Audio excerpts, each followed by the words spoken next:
அவள் ஒரு செல்வச் சீமாட்டி. அவள் வாழ்விலே வீசிய சூறாவளியால் காலில் செருப்பு கூட இல்லாமல் நடக்க வேண்டிய தாழ்ந்த நிலைக்கு அவள் தள்ளப்பட்டாள்.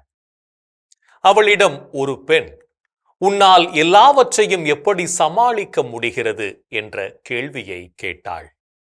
அதற்கு அந்த சீமாட்டி, எல்லாவற்றிற்குமே என் மனதை பழக்கி வைத்திருக்கிறேன் என்று கூறி தெளிவாக மனதிற்கு தேவை ஏற்படின் இல்லை என்ற பதிலையும் தர முடியும் என்று விளக்கினாள்.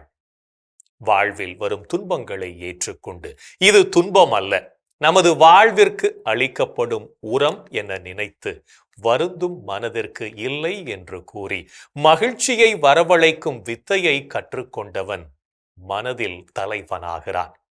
அத்தகைய தலைவர்களில் ஒருவராக நாமும் பயணிக்க முயற்சி எடுப்போம்.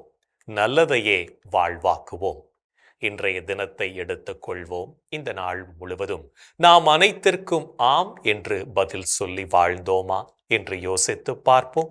மேலும் இந்த நாளில் நமது செயல்பாடுகள் எப்படிப்பட்டதாக இருந்தது என்று நம்மையே நாம் கேட்டு பார்ப்போம்.